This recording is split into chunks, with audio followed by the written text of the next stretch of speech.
আপনি কি মনে করেন নোয়াখালী ফেনীতে কুমিল্লা ছাগলনাইয়া অন্য অন্য জায়গায় পানিতে মানুষগুলি হাবু ডাবু খায়? আমি তো ভালো। এরে আব্বা জান, এ রাত্রি তো অনেক মানুষ আমরা ঘুমাইলাম, খাওয়া খাইলাম, সকালবেলা খানা খাইলাম, আব্বার সামনে দেখা হলো, মায়ের সামনে কথা হলো, স্ত্রীর সাথে দেখা হলো, চলাফেরা করতে পারলাম, কথা বলতে পারলাম, জুমার বয়ান শুনতে আসলাম, মসজিদে আমরা আসলাম। বলেন তো, আমার ওই পার্শ্ববর্তী বোন, আমার ওই পার্শ্ববর্তী বাবা ও আমার ওই পার্শ্ববর্তী আব্বা জানের কি অবস্থা? আপনার ভিতরে কি কোনো চিন্তা চেতনা আছে?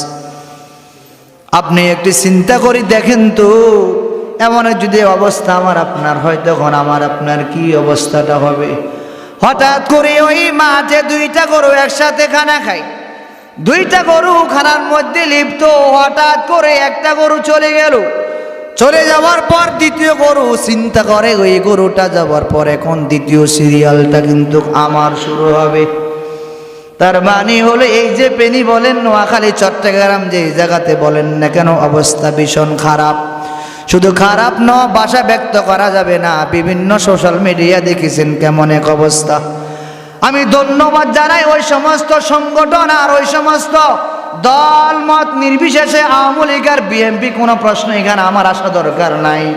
যে বাজাহারা, যে পেশার, যে সংগঠন, যে মানুষগুলি, যে শ্রেণীর মানুষগুলো অনেক বনরো বিভিন্ন জায়গা থেকে, অনেক প্রবাসী ভাই বিভিন্ন ফেলেকুট্টা দিয়া, বিমান দিয়া, বিভিন্ন নৌকা দিয়া, বিভিন্ন যানবাহন দিয়া সাহায্য সহযোগিতা করে। আমি ওদেরকে ধন্যবাদ জানাই। ওরা আরো বেশি বেশি করে সাহায্য সহযোগিতা করার তৌফিক দান করে। সিল্লা বলেন আমিন। ও আল্লাহ, যারা বিপদে আছে আল্লাহ ওদেরকে তুমি বিপদ মুক্তি করে দে। সিল্লা বলেন আমিন। হাড্ডি যেমন হাড্ডি থাকে, কখনো গোস্ত হয় না, ঠিক যেমন হাড্ডি থাকে, ভারত যেমন চিরকাল ভারতে থাকবে। এরা কোনোদিন কোনো মানুষের, কোনো মুসলমানের বন্ধু হতে পারে না, কারণ হাড্ডি কখনো কোনোদিন গোস্ত হয় না। ঠিক তেমনি ভারত কখনো কোনো প্রকৃত মুসলমানের বন্ধুও হতে পারে না। আপনারা দেখেছেন বিভিন্ন সোশ্যাল মিডিয়া, আমিও মাঝে মাঝে দেখি, চোখের পানি ধরে রাখার পরিবেশ নাই। ওই আয়নাঘরের কথা যখন মনে পড়ে, দুনিয়ার এমন কোন জানোয়ার আল্লাহ তৈরি করছে রে? মানুষকে এত মানুষ এভাবে কষ্ট দেয়, কখনো কোনো জানোয়ার মনে হয় তৈরি হয় নাই। যদি কোনো জানোয়ারকে সাজা দেয়, এমন সাজা দিতে পারে না।